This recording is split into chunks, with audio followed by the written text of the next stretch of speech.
existe dans la nation ou dans le monde. Mais sachez que ce club est un espace d'éducation familiale. Et d'éducation familiale, d'échange et de partage sur toutes les questions de famille. Et c'est ouvert à tout le monde. Parce que, pour la petite histoire, il y a une présidente. La présidente, c'est-à-dire la fondatrice de ce club, c'est le pasteur Yvette Gracia Isongué. C'est celle qui va enseigner tout à l'heure, que je vais introduire. Et moi, je ne suis que la présidente qui est là juste en coulisses pour... et nous sommes toute une équipe, tout autour d'elle, pour que la mission que Dieu lui a donnée puisse continuer afin que des vies soient sauvées. Et par rapport à cette 3e édition, nous avons déjà, lors de la 2e édition, certaines personnes qui nous ont suivis, mais qui sont déjà même mariées. C'est une structure qui apporte beaucoup. Et à la fin, je donnerai des numéros de téléphone que vous pouvez contacter parce qu'il y a des annonces que je vais lire à la fin.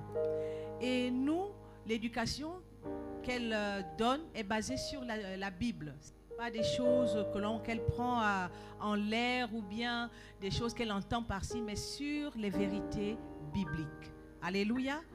Et nous pouvons rendre grâce à Dieu parce que nous voyons ce que le Seigneur fait dans la nation gabonaise à travers les mariages qui se font et les gens que le Seigneur, les personnes que le Seigneur éclaire davantage sur la question du mariage parce que c'était une question un peu ambiguë. Les gens se posaient les questions sur ce mariage juste parce qu'il faut que j'ai la bague, il faut que j'ai la robe blanche, il faut que... Alors que Dieu, seul qui a institué le mariage, sait pourquoi il faut se marier. Alléluia. Et ce soir encore, nous rentrons dans la 3e édition de la conférence des célibataires. Alléluia. Et c'est pourquoi je vais élever ma voix. Parce qu'en tant qu'ayant des origines chrétiennes, c'est-à-dire le club Café Familia, nous ne pouvons qu'inviter le Seigneur, qui est le Dieu de cette structure, de prendre le contrôle de toutes choses. Seigneur, nous te bénissons pour ces instants. Nous savons que ces instants, tu les avais déjà préparés. Voilà pourquoi, Père, ce soir encore, nous venons te dire, prends la première place. Prends la première place dans tout ce qui va se faire ce soir. Prends la première place dans nos cœurs, Seigneur. Parce que nous savons une chose, c'est que tu as prévu une parole pour chacun de nous ici ce soir. Que ce soit ceux qui sont déjà mariés ou les non mariés, Seigneur. Nous savons qu'il y a une parole que tu as prévue pour chacun. Voilà pourquoi je viens te recommander ces instants et te recommander l'instrument, le vase que tu t'es choisi ce soir pour introduire ces moments. Seigneur, tout ce que nous voulons, c'est que tu prennes les commandes et que tu règnes en maître souverain. Tel ton règne est dans les cieux, qu'il en soit aussi ainsi parmi nous ce soir. Telle ta volonté est dans les cieux, qu'il en soit aussi parmi nous ce soir. Tout ce que nous voulons, c'est que tu règnes en maître souverain. Que toute pensée captive, ce que l'ennemi veut utiliser pour nous distraire, pour nous amener ça et là, afin de ne pas écouter ce que le Seigneur veut nous dire ce soir, nous venons faire taire toutes ces voix au nom de Jésus-Christ de Nazareth. Et nous proclamons que toi seul tu règnes. Seigneur, prends le contrôle. Tout ce que nous voulons, c'est être avec toi tout au long de ce soir. Tout ce que nous voulons, c'est t'écouter à travers l'instrument, le vase que tu t'es choisi. Tout ce que nous voulons, c'est retenir ce que tu vas nous dire dans nos cœurs, afin que cela porte du fruit pour que nous puissions changer notre façon de voir le mariage ou notre façon de voir le célibat. Seigneur, nous te bénissons. Nous te rendons des actions de grâce parce que nous savons que tu es là présent au milieu de nous. Au nom de Jésus. Amen. Est-ce qu'on peut acclamer le Seigneur? Alléluia. Qui est content d'être là ce soir? Alléluia. Donc dis à ton âme aujourd'hui que mon âme soit disposée à écouter ce que Dieu a prévu. Je ne veux pas que tu divagues ça et là, mais je veux que tu sois concentré. Parle un peu à toi-même en disant ce soir, je ne vais pas sortir avec les mêmes questions. Mais je veux que ce soir, tu me parles, Seigneur, parce que je suis venu pour que tu me parles et je veux t'écouter. Alléluia. Et c'est pourquoi, sans plus tarder, je voudrais inviter le pasteur Yvette Gracia. Est-ce qu'on peut acclamer le Seigneur? C'est la fondatrice du club Café Familia. Et c'est une maman formidable. Alléluia. Elle nous enseigne, elle nous coach pour que nous aussi nous soyons des exemples dans nos foyers. Parce que nous qui sommes avec elle, nous n'avons pas le droit d'échouer. Alléluia. Et c'est toujours bon d'être à ses pieds parce qu'elle a un grand dépôt. Alléluia. Gloire soit rendue au Seigneur. beaucoup. Merci, merci, merci. Est-ce qu'avec les chantres, on peut dire Dieu appelle les choses qui ne sont pas comme si elles étaient? Si tu es en ligne en ce moment, c'est que tu as certainement essayé de choisir. Tu t'es peut-être cogné la tête. Aujourd'hui, on s'occupe de l'avenir. C'est pas grave. Ce qui a raté, c'est pas grave. Le plus important, c'est ce qu'on va faire à partir d'aujourd'hui. Dieu appelle les choses qui ne sont pas comme si elles étaient. Elles étaient. Dieu te parle toujours concernant ton avenir. Il ne te parle pas de ton passé, mais de ton avenir. Dieu appelle les choses qui ne sont pas comme si elles étaient. Que Dieu appelle quelque chose Dieu appelle les choses qui ne sont pas comme si elles étaient. Elles étaient. Dieu te parle toujours concernant ton avenir. Il ne te parle pas de ton présent, ni même de ton passé. Amen. qui ne sont pas comme si elles étaient. Elles étaient. Dieu appelle les choses qui ne sont pas comme si elles étaient. Elles étaient. Alors je voudrais ici saluer tous les participants à cette troisième édition de la conférence des célibataires. Que nous soyons mariés ou célibataires, en fait. Comme on dit, quelqu'un de bien portant est un malade qui s'ignore. Peut-être qu'il y a des gens mariés mais qui se sentent tellement seuls. On peut être marié et se sentir célibataire. Donc c'est la conférence de tout le monde. Je voudrais saluer tous ceux qui sont en ligne sur Facebook et Instagram. Soyez bénis au nom de Jésus. Ceux qui sont en présentiel, si vous êtes dans la salle et vous êtes hors de la salle, ceux qui sont à la terrasse, soyez bénis dans le nom de Jésus. Je vous aime et c'est une fille, on va dire une femme, puisque cette année j'ai 49 ans. Donc c'est une femme qui vient de loin et qui est rescapée des familles brisées et que Dieu a restaurées et que Dieu a appelé à restaurer d'autres familles. Amen. Que Dieu vous bénisse. Salutations à tous ceux qui sont dans toute l'Afrique. Je pense à ceux du Sénégal, à ceux qui sont en Côte d'Ivoire. Salutations à tous ceux qui sont dans l'Afrique centrale, Brazzaville, Kinshasa. Soyez bénis. Ceux qui sont en Europe, en Asie, en Amérique. Le monde est devenu un village planétaire. Alors, après ces salutations, j'aimerais honorer quelqu'un grâce à qui l'inspiration du club est née. Parce que s'il n'était pas là et dans cette posture, ce message n'aurait pas de valeur. C'est pourquoi j'ai chanté Dieu appelle les choses qui ne sont pas comme si elles étaient. Parler de mariage aujourd'hui ou bien parler de choix de conjoint, c'est un peu, on va dire, pour certains être d'une naïveté tellement, comme certains disent, l'amour n'existe pas. Oui, mais le Dieu d'amour existe. Et j'aimerais vraiment honorer mon mari, mon époux, l'apôtre Patrick Emery Essongué. Je l'appelle inspirateur du Club Café Familia. Parce que c'est lorsque j'ai publié le premier livre en 2009, Famille, Éducation et Développement, et que je n'avais plus de temps pour moi-même et pour ma famille, parce que les gens m'appelaient de partout pour aller réparer des familles brisées, qu'il m'a inspiré, qu'il m'a dit il faut donc créer une plateforme commune où tout le monde pourrait venir. Et le Club Café Familia est né donc en 2010. Alléluia. C'est pourquoi tout à l'heure, à la fin, vous avez les livres exposés à l'extérieur. Famille, éducation et développement, c'est mon premier ouvrage. Et c'est cet ouvrage qui a amené et qui a inspiré cette plateforme. Je voudrais également féliciter le bureau du Club Café Familia et tous les membres actifs du club qui ont permis la réalisation de ce moment.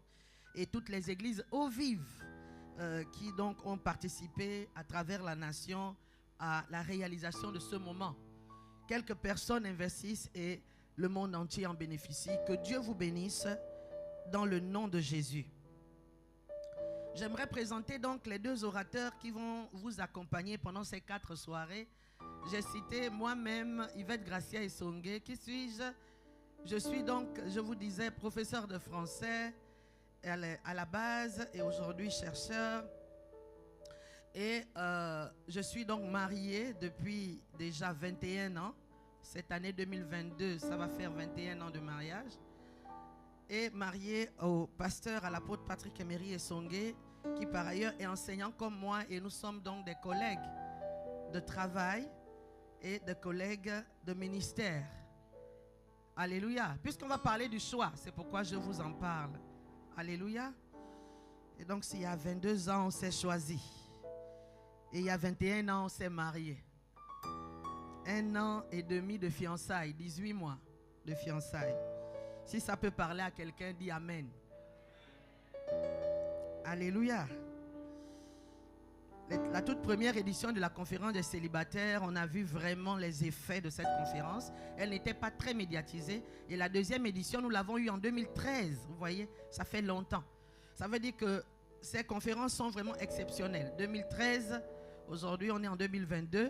Je pense que Dieu a quelque chose à faire avec quelqu'un pendant cette conférence. Alléluia. Dieu appelle les choses qui ne sont pas comme si elles étaient. C'est-à-dire, ça c'est la folie quoi. Quelque chose qui n'existe pas, mais Dieu te dit, proclame quand même, elle va exister. Parce que la foi crée. Alléluia. Gloire à Dieu. Le deuxième orateur, donc, c'est mon cher fils, l'ancien, comme on l'appelle, l'ancien Cédric Onduo. Et il est ancien parce qu'il est ancien de notre église locale centrale au Vive à Libreville. Et c'est quelqu'un que j'ai coaché et que j'ai accompagné, on va dire, dans les enseignements, qui m'accompagne depuis le début de cette initiative du club. Et qui est quelqu'un d'excellent, un bon communicateur, mais aussi un modèle. Parce qu'entre-temps, sur la base de ces mêmes enseignements, il s'est marié. Et il est aujourd'hui donc époux et père de 2 enfants. Et donc c'est lui qui m'accompagne dans cette aventure des 4 soirées. J'aimerais vraiment que nous puissions acclamer le Seigneur pour sa vie et pour sa qualité.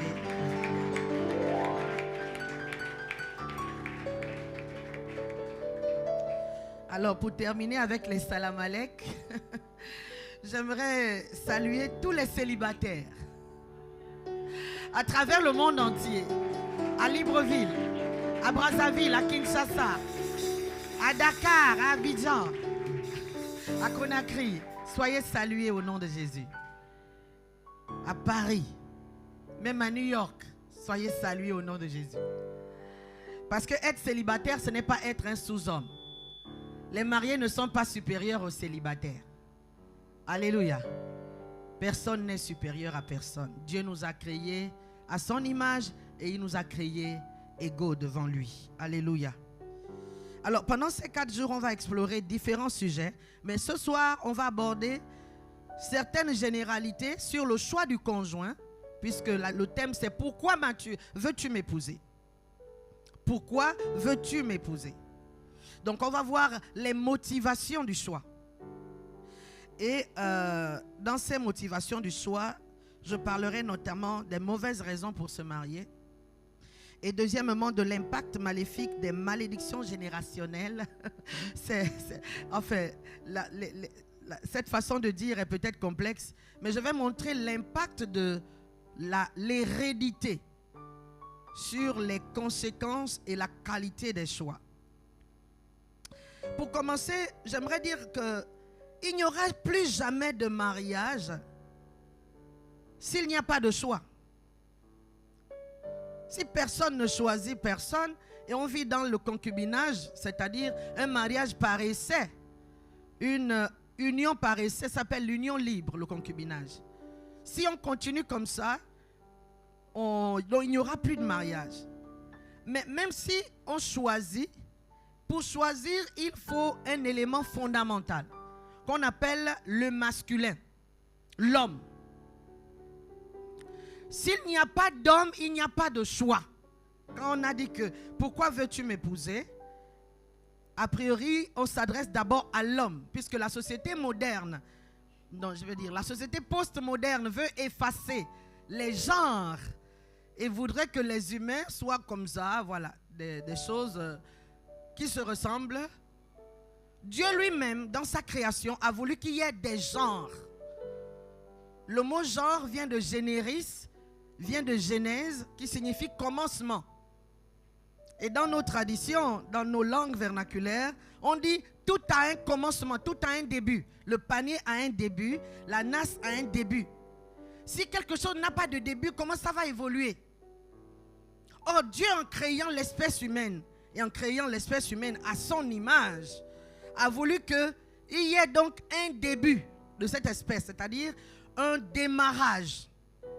Et ce démarrage s'est trouvé être le genre masculin. Quelqu'un va dire, mais ce n'est qu'un conte. Écoutez, la réalité nous accable. Hein? Si quelqu'un a une autre proposition à faire au monde séculaire, au monde contemporain, sur la cohabitation des époux en couple, alors qu'il amène sa thèse et sa théorie. Parce qu'il y en a qui ont eu la psychologie comme recours, qui ont tout essayé, mais on n'arrive pas. Les unions sont temporaires, hein, font 2-3 ans ou trop 10 ans, les gens divorcent. Pour trouver des unions de 40-50 ans, c'est rare. Et même quand on dit on a vécu 40 ans ensemble, c'est 40 ans de misère. Ça sert à quoi d'être marié si on doit vivre dans la misère, si on doit vivre dans la galère, dans la complication, si les gens doivent pleurer tous les jours? À quoi sert le mariage? Est-ce que Dieu nous a créés pour être comme dans un zoo où il cultive donc des singes macaques et où on doit être en train d'obéir à ses caprices? Non, nous sommes créés à l'image de Dieu. L'homme et la femme ont été créés au même moment, à la même seconde. Personne n'a été créé après l'autre. Je vous en supplie. Si vous lisez Genèse chapitre 1 verset 26, vous savez que Dieu a dit faisons l'homme à notre image, à notre ressemblance. Au verset 27, il dit Dieu les créa, il les créa à son image, il les créa hommes et femmes. Donc ils ont été créés au même instant. Créer quelque chose ne signifie pas forcément l'avoir. Dieu a fait exister donc la spiritualité, le corps spirituel de l'homme et de la femme au même moment. Parce que voyez-vous, nous sommes des esprits enveloppés. Nous ne sommes pas des chiens et des chats. Nous sommes des esprits enveloppés. Et ce sont nos corps spirituels qui ont précédé la création. Quand on comprend ça, on peut comprendre le choix. Et quand Dieu a voulu donc commencer la société, il a jugé bon de faire rentrer dans le cosmos, c'est-à-dire dans le monde physique, sortir du monde spirituel. Pour le monde physique, d'abord le genre masculin. Parce que Dieu n'a qu'une seule image. Il n'a pas une image féminine et une image masculine. En tout cas, d'après le texte de Moïse, il n'a qu'une seule image. Et donc, c'est l'image de Dieu là qui fait l'homme mélangé à la femme. Et il a bien voulu séparer cette image-là en l'en divisant en quelque sorte en deux. Sauf que ce 1 là divisé par 2 ne donne pas demi, ça donne toujours 1. Parce que quand quelqu'un est célibataire, c'est un être humain complet. L'autre ne sera jamais ta moitié. L'autre est ta complémentarité. Et quand Dieu vous mélange 1 plus 1, vous ne devenez pas 2, mais vous devenez 1. Parce que Dieu compte retrouver juste l'image originelle complète qu'il avait créée au commencement. Le principe du mariage, c'est ça. Alors, j'aimerais dire à quelqu'un ce soir que s'il n'y a pas de masculin, il n'y a pas de choix. Et s'il n'y a pas de choix, il n'y a pas de mariage.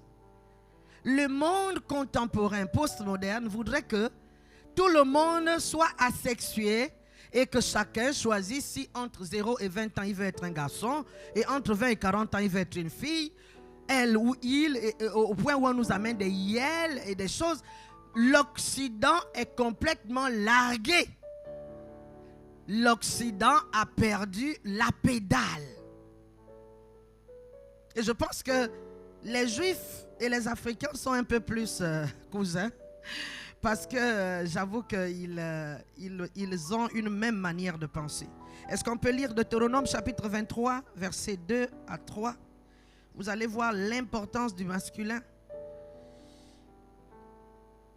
Deutéronome 23, versets 2 à 3. Vous fouillez dans vos Bibles, Deutéronome chapitre 23, versets 2 à 3. La Bible dit, j'ai la version donc du Semeur. La Bible dit, l'homme dont les testicules ont été écrasés ou l'urètre coupé n'entrera pas dans l'assemblée de l'Éternel. Verset 3.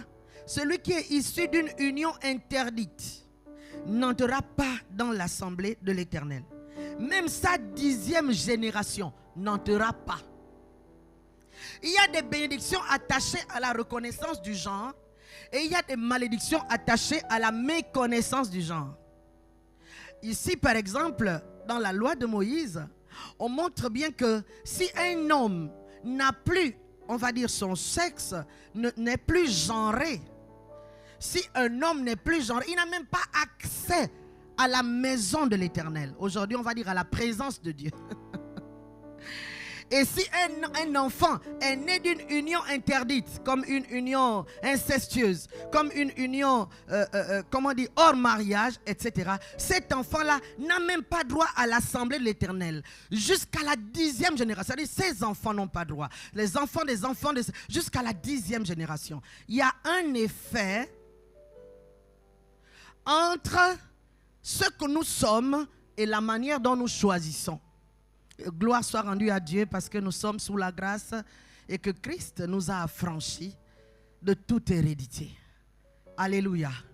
Et que si un enfant est né hors mariage, Dieu ne l'impute plus le péché de ses parents parce que si cet enfant croit en Jésus, il est une nouvelle créature.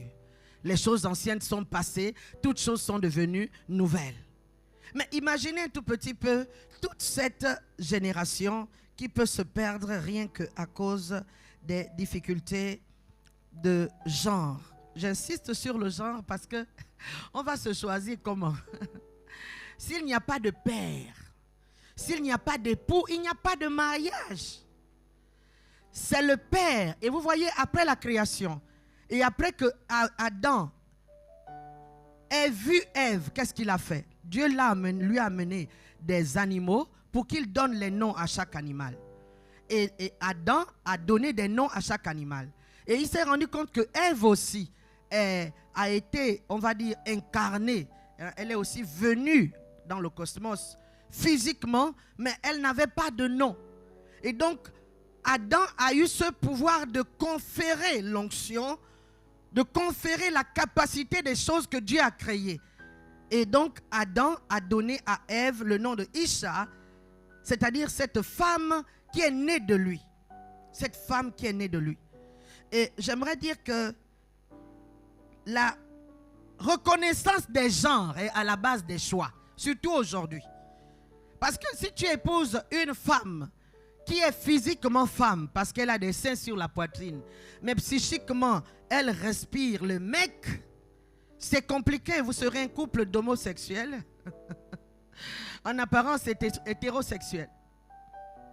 Si un homme dans sa maison ne se comporte pas comme un masculin, Dieu a fait cette différenciation fondamentale pour qu'on parle de choix, de conjoint, de couple. Sinon, ce n'est plus du tout un mariage. Pour être marié, il faut être deux pour devenir un. Alléluia. Et nous avons vu qu'à la base de toute famille, l'homme est le chef. Quand on dit le chef, on ne veut pas dire le commandant, l'écraseur, on veut dire celui qui répond, le responsable. Répondez où?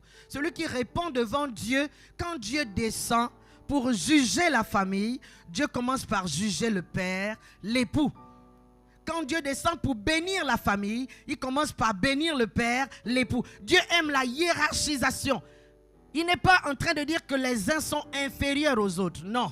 Il est en train de dire pour qu'il y ait une société, il faut des gens qui donnent des orientations et d'autres qui suivent les orientations et qui les exécutent et qui à leur tour un jour donneront des orientations et ainsi de suite. Si on veut une société organisée, si on refuse le chaos proposé par les mondialistes d'aujourd'hui, il faut qu'on ait des choix consistants, conséquents, basés sur la différenciation des genres. J'insiste là-dessus. Alors, quelles sont les mauvaises raisons? C'est mon premier point. Quelles sont les mauvaises raisons aujourd'hui de se marier? Première raison, la solitude. Beaucoup veulent se marier parce qu'ils sont seuls. Enfin, ils se sentent seuls ou elles se sentent seules. Donc, j'aimerais vraiment que les mariés qui sont en ligne et qui suivent puissent confirmer peut-être. On ne se marie pas parce qu'on se sent seul. Ça, c'était le critère d'Adam. Parce qu'il n'était que 2 dans le jardin. Adam n'avait pas un autre endroit où aller bavarder. Alléluia. On ne se marie pas parce qu'on se sent seul, s'il vous plaît. Le mariage est un lieu de totale dépendance, de totale assistance, mais aussi de totale solitude. Et plusieurs mariés que j'ai reçus dans mon bureau, je les ai vus pleurer, surtout les femmes. Oh, je croyais quand même quand j'étais seule, je me sentais seule. Maintenant, je suis mariée, c'est comme si je suis encore plus seule. On ne se marie pas parce qu'on se sent seul. Tu te sens seul, va chercher, il y a les frères et soeurs en crise, il y a la communion fraternelle, il y a l'église, il y a beaucoup de gens. Hein? Va aux réunions. Va aux réunions, vous prenez les galettes après les réunions. En fait, si tu te sens seul, le mariage ne va pas venir régler ça. Les gens qui se sentent seuls et qui se marient pour cette raison deviennent des personnes qui traumatisent l'autre parce qu'ils veulent l'assigner à résidence. Or, à part les 30 minutes des amourettes par jour, les autres 23h30 de chaque jour, franchement, le libre arbitre. C'est pourquoi les gens ne veulent pas se marier. Parce qu'ils ont l'impression que le mariage est une petite prison où on doit faire tout ce que l'autre attend de nous. On peut faire tout ce que l'autre attend de nous. Mais on ne peut pas faire ça tous les jours. Est-ce que tu comprends? On ne peut pas faire ça tous les jours, on n'est pas des robots. On peut faire tout ce que l'autre attend, mais on ne peut pas le faire pendant 20 ans, 30 ans. On fait toujours la même chose, on fait toujours comme tu veux, madame, monsieur. Ça, c'est dans les films de TV novela, ce n'est pas sur la terre des hommes. Donc, si tu te sens seul, cherche Jésus. Jésus est le meilleur compagnon. Il est toujours plus près de toi et il te comprend mieux que qui que ce soit. Parce que pour la petite histoire, le mariage, Dieu a fait exprès pour que ce soit la tour de Babel. Quand tu dis A, l'autre entend moins A. Et quand l'autre dit B, toi tu entends moins B. Dieu fait exprès. Pour que vous compreniez, il faut passer par Dieu. C'est pourquoi tous ceux qui ne sont pas spirituels sont embrouillés avec cette affaire de mariage. Ils préfèrent vivre au concubinage et on peut les comprendre. Parce que le mariage, c'est pour les gens spirituels et qui veulent bien suivre le créateur du mariage, c'est-à-dire Dieu. Alléluia. Mauvaise raison pour se marier, la solitude. Tu te sens seul ce soir. Maman, va manger, tu bois de l'eau. Va manger, tu bois de l'eau, tu bénis le Seigneur. Tu bénis le Seigneur parce que l'assistance que tu cherches là, quand il va venir et que du matin au soir, il veut ça, il veut ça, il veut ça, il veut ça. Maintenant, tu vas voir que la compagnie là est maintenant trop. Donc, j'aimerais que tu puisses te réjouir de la solitude que Dieu te donne pour méditer et pour te consacrer, pour faire des économies parce qu'il arrive ou bien elle arrive. Il y a un frère qui disait, ah maman Grâce, moi je n'aime pas parler. En fait, les femmes vraiment, je n'aime pas parler, mais depuis que je suis mariée, maman, je suis obligée de parler tous les jours. Mais c'est la compagnie, non? Tu ne voulais pas la solitude? Oh, le grand jour s'est levé. Désormais plus de pleurs, un peu de patience a pu briser la solitude. Tu vas sentir la compagnie. Alléluia. Deuxième mauvaise raison pour se marier, le vide ou la carence affective. Tu as besoin d'être aimé. Oh, aimé, aimé, aimé, aimé.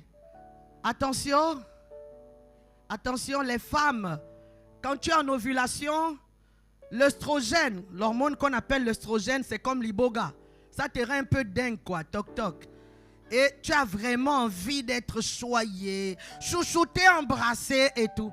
Et donc tu imagines dans tes rêves les plus fous que non, quand le frère sera là, quand l'homme sera là. D'autres ajoutent même l'homme de Dieu, parce qu'elles ont déjà désigné que homme de Dieu signifie quelqu'un qui est capable. S'il te plaît, pardon, reste tranquille. Ta carence affective va régler ça avec le Seigneur. Quand tu as la révélation de l'amour de Dieu, de Jean 3,16, car Dieu a tant aimé le monde qu'il a donné son Fils. Dieu a donné un Fils de Dieu pour que tu aies la vie, pour que tu aies la paix. Pourquoi tu cherches les milligrammes d'amour de quelqu'un qui lui-même ne connaît même pas, ou elle-même ne connaît même pas ce que c'est que aimer? S'il te plaît, commence à aimer l'amour de Dieu. Quand une femme est remplie de l'amour de Dieu, quand un homme est rempli de l'amour de Dieu, elle peut ou il peut le mieux apprécier l'amour de l'autre. Mais il y a des hommes ou il y a des femmes, tu peux aimer, tout faire. Tu fais tout à cette femme-là, mais rien. Elle se plaint, elle murmure. Mais parce qu'elle est vide de Dieu, tu ne peux pas remplir le cœur d'une femme. Tout ce que tu peux faire, c'est compléter ce que Dieu a déjà rempli. Alléluia. Quelle prétention que non, j'ai un vide affectif, il va me combler et tout. Non, il n'y a que Dieu qui comble l'être humain. Il n'y a que Dieu qui comble l'être humain. Et quand tu es rempli de l'amour de Dieu, quand ton mari te fait quelque chose vraiment d'extraordinaire, alors tu ressens ça et tu peux mieux apprécier. Alléluia. C'est pourquoi quand tu veux te marier, guéris d'abord de tes blessures. Il ne faut pas aller au mariage parce que tu cherches quelqu'un pour te guérir. Tu sais, ta fiancée n'est pas un docteur, hein? Elle n'est pas, même si elle est docteuse à l'hôpital, mais elle n'est pas docteur des cœurs. Celui qui soigne les cœurs, c'est Dieu. Une autre mauvaise raison pour se marier, je vais aller un peu très vite, les travaux domestiques. Papa, paye la machine à laver, oh. Paye la machine à laver. C'est comme ça qu'on dit au Gabon. Achète une machine à laver, hein? Et une machine à vaisselle en lieu et place d'une pauvre dame qui va venir être pour les travaux domestiques, s'il te plaît. Avis aux Africains. Alors, une autre mauvaise raison pour se marier, la pauvreté ou le besoin d'argent. Quand tu vises, quand il n'avait rien, tu ne regardes pas. Maintenant, quand le gars a maintenant la voiture, il a maintenant un peu les vestes là. Il a déjà, quand il sort le portefeuille, les billets débordent. Te voilà maintenant candidate. Attention, ce n'est pas une raison. Un homme n'est pas quelqu'un qui comble parce qu'il te donne des billets de banque. L'argent est important dans le foyer, mais ce n'est pas l'argent qui fait le bonheur. Alléluia. Il y a des femmes qui pleurent et se masturbent seules parce que le congélateur est plein. Elle est dans une maison, prison dorée, mais elle est malheureuse. Elle est malheureuse. Donc, ce n'est pas une bonne raison pour se marier. Madame, si tu te manques de l'argent, va acheter les atangas, va en Montbouette, va vendre la tomate. Tu as des bras et tu peux travailler et gagner honnêtement ta vie. Alléluia. Merci pour ceux qui disent Amen. Alléluia. Alors, une autre mauvaise raison pour se marier, l'imitation des gens ou bien l'effet de mode. Oh, les autres, au moins les autres, hein, dès qu'on voit les autres déjà avec la robe de Napoléon, là, de Catherine de Médicis, les robes blanches, ah, au moins les autres, oh mon Dieu, j'ai le sang de l'iguane. Tu n'as pas le sang de l'iguane, tu as le sang de Jésus. Donc, faut pas suivre, faut pas suivre. Elle fait semblant d'être heureuse, elle n'est pas heureuse là-bas. Alléluia. Tu vois, maintenant le frère, oh non, mais un petit comme, vraiment mon propre petit frère s'est marié, moi-même je suis encore là, c'est pas grave frère. Tu vas te marier, Dieu fait toutes choses bonnes en son temps. Il ne faut pas imiter les gens. Chez nous on dit, hein, si tu veux avaler le panier, avant d'avaler, réfléchis d'abord, mesure avec la gorge. Alléluia. Si tu sais que tu ne peux pas assumer, tu ne peux pas te lever tôt, madame, et dormir tard, faire les travaux, et tout, et tout, et tout. Tu sens que tu aimes dormir le matin, et puis tu n'aimes pas essuyer, tu vois, enlever les couches des bébés, tu n'aimes pas. Si tu sais qu'il y a des choses que tu ne peux pas faire, tu n'es pas obligé. Ne te mets pas à l'effet de mode. Alléluia. Et j'aimerais dire à monsieur aussi que, toi tu cherches tellement à te marier, mais tu ne sais pas ce que c'est que la femme. La femme, c'est du travail. C'est-à-dire qu'elle te donne le boulot du matin au soir et du soir au matin. Et gare à toi si tu ne lui fais pas du bien. Il y a un homme que j'ai vu il n'y a pas longtemps. Il me dit, maman, je ne suis parfois obligé de fuir. Parce qu'elle me persécute avec l'affaire du sexe là. Comme s'il n'y avait que ça à faire. Papa, tu es parti chercher où? Tu as dit que tu peux, non? Voilà. Que le Seigneur nous aide. Une autre mauvaise raison pour se marier, les désirs sexuels. Ah, ça c'était valable au temps de l'apôtre Paul, hein, pour éviter l'impudicité dans le monde, que chacun ait sa femme et que chaque femme ait son mari, s'il vous plaît. Aujourd'hui, les gens mariés commettent adultère grave. Donc ce n'est pas le mariage qui fait que quelqu'un va rester au calme. Si tu n'as pas l'habitude de respecter le Seigneur et de vivre dans l'abstinence sexuelle, parce que quand on couche ensemble, on devient un dans le monde spirituel. Les personnes avec qui tu as couché dans ta vie, que ce soit le viol ou bien les rapports normaux, la Bible dit qu'au moment où je suis en train de parler là, elles sont collées à toi, ils sont collés à toi. Quel que soit le nombre de personnes, ce n'est pas parce que tu ne les vois pas qu'ils ne sont pas là. C'est la même enveloppe, mais il y a beaucoup de monde, il y a la population là-bas, à l'intérieur de ton corps. C'est pourquoi il faudrait que ce soir, tu dises que je me délivre au nom de Jésus-Christ. Je sors de ces liens démoniaques au nom de Jésus-Christ. Parce que quand tu as couché avec quelqu'un, tu as pris sa charge héréditaire, tu as ramassé toutes ses poisses. C'est ce que la Bible dit dans Éphésiens chapitre 5 et dans 1 Corinthiens 6, 16. Les désirs sexuels, ce n'est pas une raison de se marier. On a vu beaucoup de gens s'agiter pour pouvoir se marier et aller enfin avoir des rapports sexuels. Mais arrivé là-bas, ils sont plantés. Hein. Elles sont plantées. Il y a une mariée que j'ai rencontrée vers la fin de l'année 2021 et qui me disait, maman, je regrette. Si j'avais su que c'était ça, je ne me serais pas mariée. Je dis pourquoi? Elle me dit non. Mais il est nul, mais nul. Même ses conversations, il est bête. J'ai dit que maman, faut pas aller trop loin. En fait, hein, je crois que c'est un malentendu. Toi, tu n'es pas venu là pour rencontrer le petit frère de l'ange Gabriel. Tu es venu là, c'est pour justement sortir de la bêteté et rentrer dans l'intelligence. Donc, comme il n'arrive pas à te toucher, parce que comme tu dis, il est nul. J'ai dit nul comme, oh non, c'est quelqu'un, en fait, même pas 5 minutes, c'est fini. J'ai dit, ah, donc, lui, c'est quelqu'un qui est comme le Rambo. Hein. Donc, dès que c'est terminé. Il n'y a pas de problème. Il y a l'hôpital qui existe. Il y a les gynécologues qui existent. Il y a aussi les conseils. Parfois, faire l'amour, c'est aussi une école. Ça s'apprend. Et donc, ce n'est pas parce qu'on a eu 50 copines avant de se marier qu'on connaît. Alléluia. Et je lui ai dit, il faut m'amener ton mari ici. L'humilité précède la gloire. Papa, qu'est-ce qui ne va pas? Oh non. Bon, c'est que moi, à mon niveau, ça va. Hein, moi, je n'ai pas de soucis. On fait parfois 2, 3 rapports par semaine, 4. Et je me sens vraiment comblé. J'ai dit, oui, toi, à ton niveau, ça va, puisqu'avec tes 5 minutes, ça va. Mais tu as vu Terminator, le Rambo qui est à côté de toi là. Elle est malheureuse. Donc, comme on vient au foyer, pas pour se faire du bien, mais pour faire du bien à l'autre, donc on va voir comment te reprogrammer. Comment retenir le désir d'éjaculation pour qu'elle monte dans le désir. Et puis accompagner, hein, les mesures d'accompagnement. Un petit sourire, des petits mots gentils, des petites choses comme ça. Parce qu'une femme, tu ne vas pas la bloquer le soir au lit, alors que toute la journée, tu étais sauvageant. Alléluia. Que le Seigneur nous délivre ce soir. C'est une mauvaise raison. Oh. Si, ah non, enfin, je me marie, je vais enfin. Attends d'abord avant de beaucoup parler.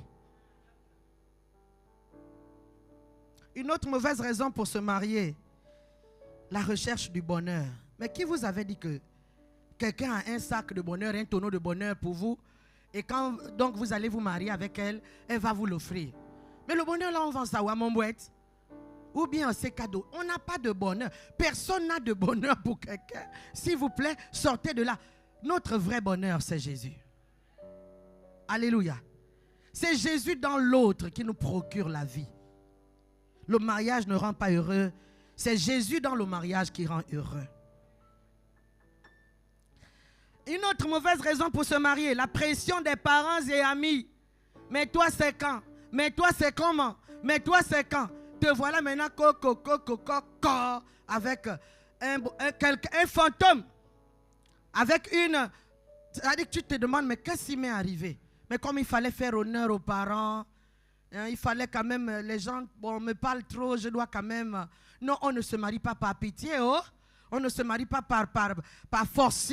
Si, on ne se marie pas parce qu'on est forcé. On se marie parce que c'est vraiment le moment et qu'on est prêt à aller servir Dieu à travers le mariage.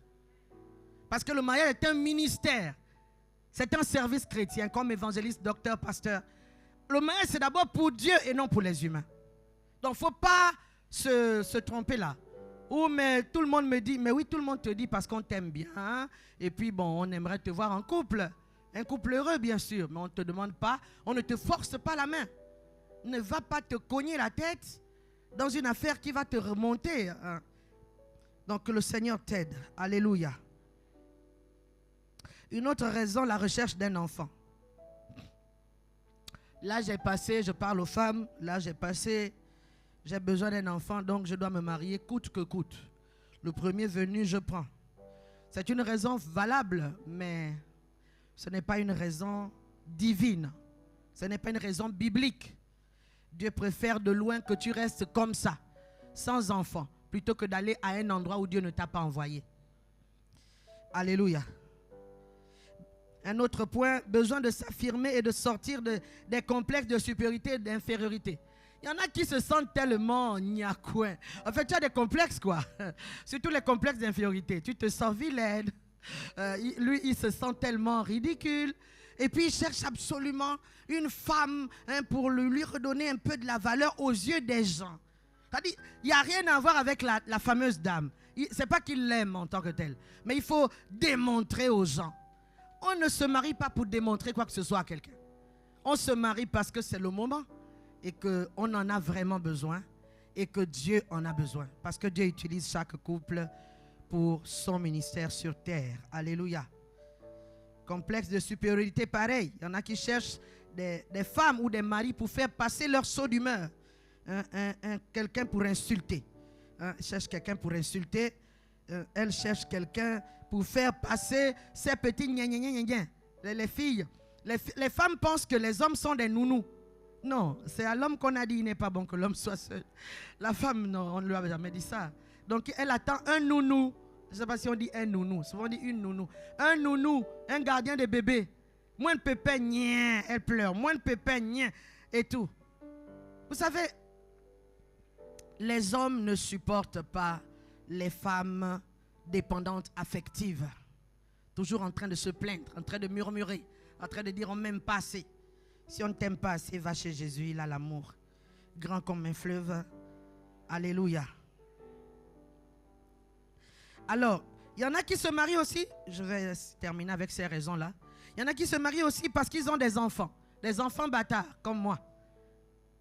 Des enfants bâtards et oh non, je cherche un père pour mes enfants.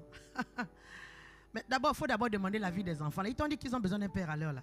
Ils ont déjà pas mal de pétards. Tu vas leur amener un inconnu qui va venir jouer les... Non, s'il vous plaît, vraiment, respectez vos enfants bâtards. Respectez vos enfants qui sont nés hors mariage. Vous ne pouvez pas savoir ce qu'un enfant qui vit avec un seul parent ressent. C'est une déchirure difficile. Avant d'engager vos projets de mariage, maman, faites d'abord asseoir l'enfant. Même si l'enfant n'a que 4 ans ou 5 ans. Demande-lui, ça va? Est-ce que tu vas pouvoir appeler quelqu'un papa? C'est amer dans sa bouche. Que le Seigneur nous délivre. Alléluia. Il y a des hommes qui ont fait des enfants et qui ont besoin donc d'une femme pour garder leurs enfants bâtards. S'il te plaît, ce n'est pas une bonne raison pour se marier. On voit en Afrique, quand les gens se marient, les deux s'aiment, hein, mais dès qu'ils se marient, allez, tout le monde vient laisser son gosse dans la maison. Et dans la maison, et le couple est complètement désarçonné parce que ils n'arrivent plus à s'entendre. Parce que les enfants venus de partout dans la maison forment un bouillon de culture à l'intérieur du foyer. La recherche d'un souffre-douleur pour passer ses sauts d'humeur, c'est une mauvaise raison pour se marier aussi. Et puis une compagne ou un compagnon pour le ministère. Aïe, il faut arrêter de se mentir. Hein. Oh non, il faut que je trouve un frère. Vraiment un serviteur de Dieu. Vraiment un serviteur de Dieu. Mais c'est un serviteur de Dieu. On t'a dit que c'est ton serviteur. Donc c'est un serviteur de Dieu. Il faut que je me marie vraiment pour servir Dieu. Donc évidemment, il y a un lien entre le mariage et le ministère. Mais ce n'est pas parce que tu as un appel que tu es obligé de te marier, s'il te plaît. C'est une mauvaise raison pour se marier. Catherine Kuhlman a essayé. Ça n'a pas marché parce qu'elle n'était pas appelée à ça. Alléluia. C'est pourquoi quand un homme est un homme de ministère et qu'il veut épouser une femme, alors qu'il épouse une femme parce qu'elle est une femme. Pas d'abord parce qu'elle est compagne de ministère. Alléluia. Épouse-la parce que c'est une femme. On ne part pas chez une femme pour dire, hier au fond, quand je priais, au fond, je voyais que on était ensemble au fond sur le champ de l'évangélisation. Tu n'as pas besoin de le lui dire parce que une femme n'a pas besoin d'être épousée. Merci. Une femme n'a pas besoin d'être épousée parce qu'elle cherche à aller dans les champs missionnaires avec toi. Si ce n'est que ça, on peut le faire sans être marié. Il ne faut pas embêter les gens. Une femme cherche un homme, c'est tout. Amen. Homme de Dieu ou pas, c'est un homme. Femme de Dieu ou pas, c'est une femme. Comme toutes les autres. Alléluia. Et le mariage, c'est une onction tellement différente de l'onction des ministères, des 5 ministères et des 9 dons spirituels. Ce n'est pas que c'est opposé, mais c'est vraiment différent. On peut être un bon chrétien ou une bonne chrétienne et être un piètre époux ou une piètre épouse. Alléluia. Mais évidemment, on demande de nous marier avec des chrétiens quand on est chrétien. Parce que en fait, c'est déjà la base. Le fait d'être spirituel et au contact de la parole de Dieu, ça peut déjà t'aider à comprendre les éléments du mariage. Alléluia. Alors, j'aimerais qu'on lise dans Ésaïe, le livre d'Ésaïe, au chapitre 3. Je vais vous montrer les conséquences de l'extermination de l'homme. Tant qu'il n'y aura pas d'homme, il n'y aura plus de mariage, il n'y aura plus de choix de conjoint. Tout ce qu'on fait, c'est du bricolage et ce ne sera jamais des mariages. C'est pourquoi l'homosexualité, c'est une aberration de parler de mariage homosexuel. Ce n'est pas des mariages. Ce sont des associations spirituelles, oui, parce que quand ils couchent ensemble, ils deviennent... Mais ce n'est pas des mariages. Le mariage biblique, le mariage du Dieu qui a créé l'être humain et qui a créé le ciel et la terre, c'est celui d'un homme et d'une femme. Et je vous disais que la différenciation des genres est très importante. Ésaïe chapitre 3, verset 16. On va même commencer au verset 12.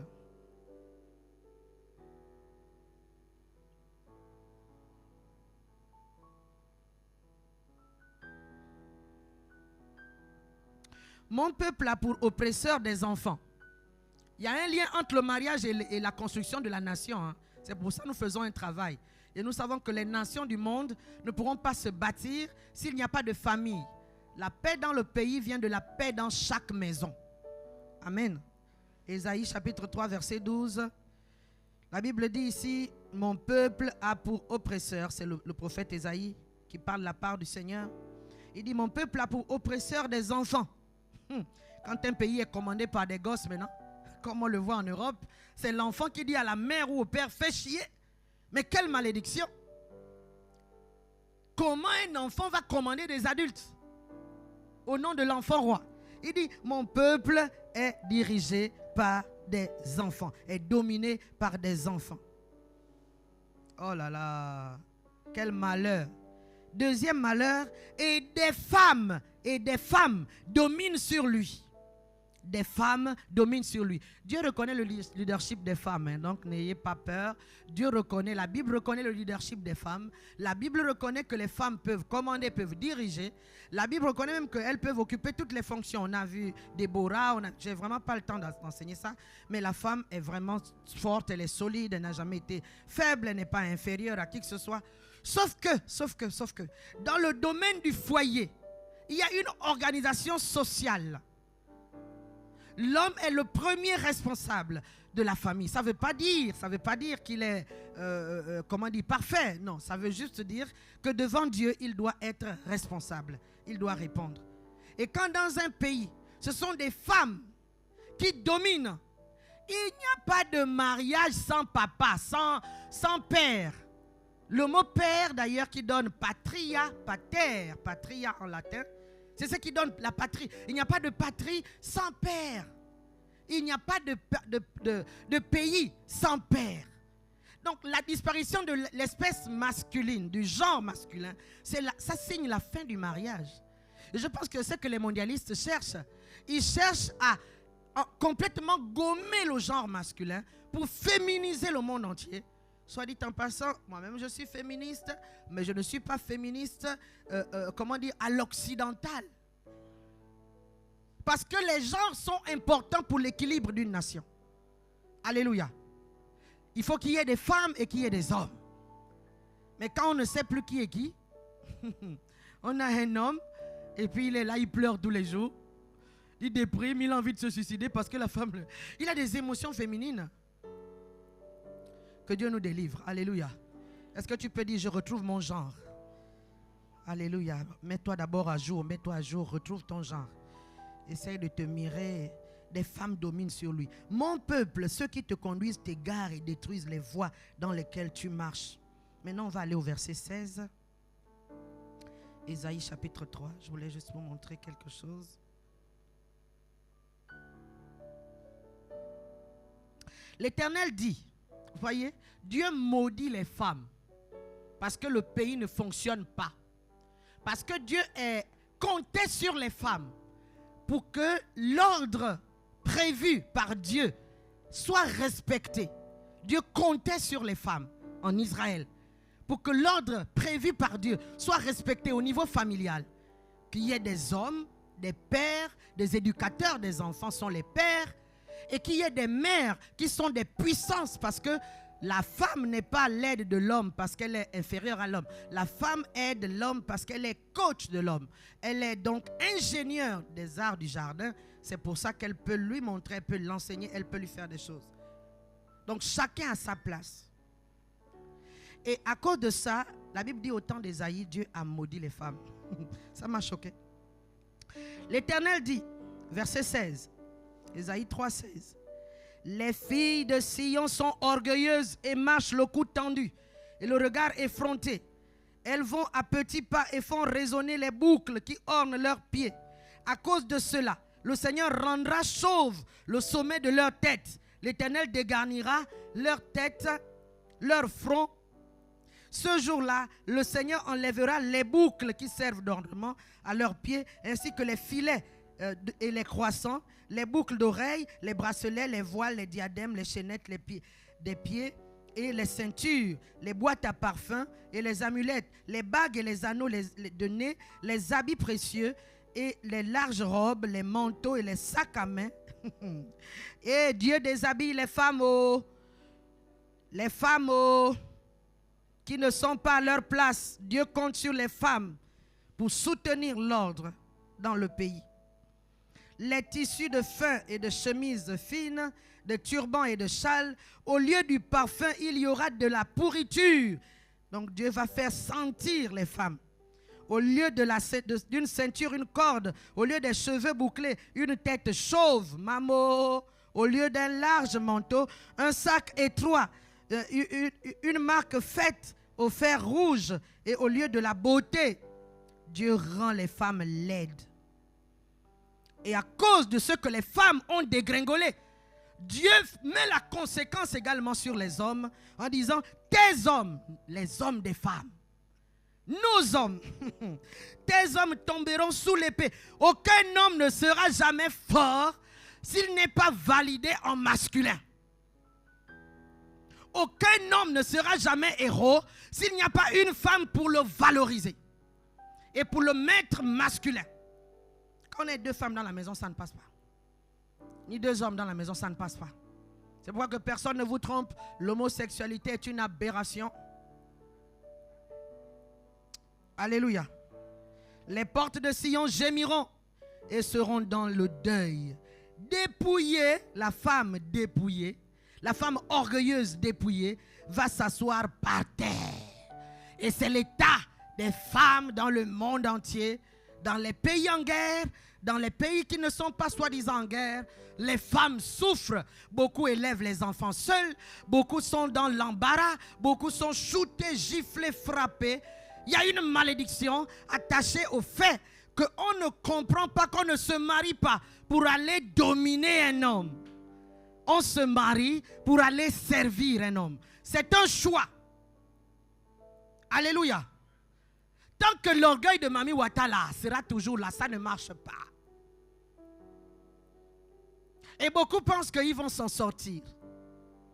On ne peut pas s'en sortir. Il faut que les hommes retrouvent leur force masculine. Mais pour qu'ils la retrouvent, il faut que les femmes réalisent ce qui va arriver. Il y a une malédiction attachée au changement de genre. Est-ce qu'on peut lire juste après Ésaïe 4? Quand ces femmes-là sont par terre, hein, c'est comme si ça ne suffisait pas. Aïe.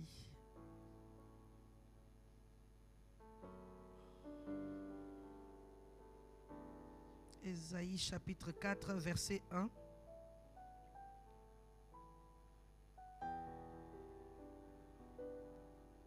J'ai perdu mon texte.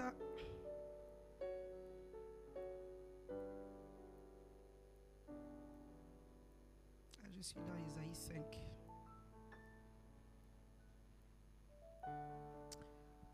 Alléluia.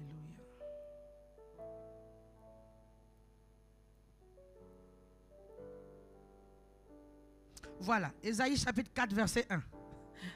La Bible dit, ce jour-là, quand elles seront déjà à terre. Ésaïe a parlé il y a plus de 600 ans avant Jésus-Christ. Donc, je crois que nous sommes dans ce temps-là qu'il décrit. Il dit, ce jour-là, 7 femmes s'empareront, saisiront un seul homme. 7 femmes. Donc 1, 2, 3, 4, 5, 6, 7 femmes vont s'emparer, vont saisir un seul homme. Les hommes, vous êtes foutus. Les hommes, vous êtes en palabre. On dit que 7 femmes saisiront un seul homme en disant, nous mangerons notre propre pain et nous mettrons nos propres habits. Fais-nous seulement porter ton nom. Enlève-nous notre déshonneur. Parce qu'il y a effectivement un honneur à être marié. La Bible dit dans Hébreux 13 que le mariage soit honoré de tous. Et le lit conjugal exempt de tout souillure. L'honneur vient d'où? L'honneur vient de la spiritualité du mariage. Le mariage, c'est la reconstitution de la gloire de l'image de Dieu. L'image de Dieu est reconstituée à travers le mariage. On fait une opération que Dieu avait déjà commencé à faire. Dieu a créé 1, ensuite il a divisé par 2. Ça fait 1 et 1. Ça n'a pas fait demi-demi. Ensuite, 1 et 1 se retrouvent à nouveau. Et tout l'enjeu, c'est de se reconstituer en 1 plus 1 égale à 1. Et quand on arrive à faire cette opération, on monte au rang de Dieu. Il y a une spiritualité derrière le mariage. Mais là, on voit ces femmes arrogantes, orgueilleuses, que Dieu, parce qu'à cause d'elles, le pays est à terre. Comme j'ai dit dans une de mes conférences que notre pays, le Gabon, est composé de plus de la moitié, on va dire de près de la moitié des femmes. Il suffirait que les femmes changent un tout petit peu, le pays va changer. Je ne les rends pas responsables, je les rends capables de transformer la nation. Le Gabon sera ce que les femmes en feront ou voudront en faire. Alléluia. Vous voyez, ça ce n'est plus le choix du conjoint. Hein? Ésaïe 4, verset 1, ça ce n'est plus le choix là. Ça c'est ce qu'on appelle le forcing du choix du conjoint. 7 femmes pourraient même, et on n'a pas dit, elles vont faire un peu quand même, non, elles vont demander, même pas demander, elles vont imposer qu'on les épouse. Et elles sont prêtes à vivre un mariage malheureux. C'est-à-dire, elles vont se prendre en charge, elles vont avoir donc leur propre nourriture, elles vont s'habiller elles-mêmes. Tout ce qu'elles veulent, c'est changer de nom. Quelle misère. Je ne sais pas dans quel état tu es en venant à cette conférence des célibataires. J'aimerais te dire que sors d'abord de cette malédiction. Sors d'abord. En fait, c'est malheureux de vouloir se marier parce qu'on cherche à mendier un peu d'amour. On veut. Est-ce que tu sais que Jésus-Christ en toi change déjà ton identité? Tu es une nouvelle créature. tu peux décider de devenir déjà une nouvelle créature, indépendamment du mariage. Alléluia. Les femmes qui sont dépendantes, elles vont se saisir, elles attrapent. S'il te plaît, épouse-moi. Épouse-moi. Oh. Épouse-moi. Aïe, si tu fais ça, tu n'auras rien. Oh. Voilà pourquoi ils te fuient. Oh. La plupart des hommes te fuient. Parce que tu es dépendante. Et c'est une malédiction. Est-ce que tu peux dire, je sors de là au nom de Jésus? Je sors de cette malédiction au nom de Jésus. La malédiction de la dépendance. Le pays ne sera jamais bâti. Est-ce que tu sais que si tu dis oui Seigneur, j'irai me marier pour rebâtir ce pays. Je vais m'occuper d'un homme dans ma vie. Je vais m'occuper d'un homme, je vais m'occuper d'une femme dans ma vie pour reconstituer la société. Je vais faire quelque chose de mon vivant. De la naissance jusqu'à la mort, c'est un petit temps, ce n'est pas grand-chose. Mais de mon vivant, je vais faire quelque chose pour que derrière moi, il y ait au moins un héritage, qu'il y ait quelqu'un qui continue la route, pour que l'espèce humaine ne disparaisse pas. Parce que les humains risquent de disparaître, je vous assure.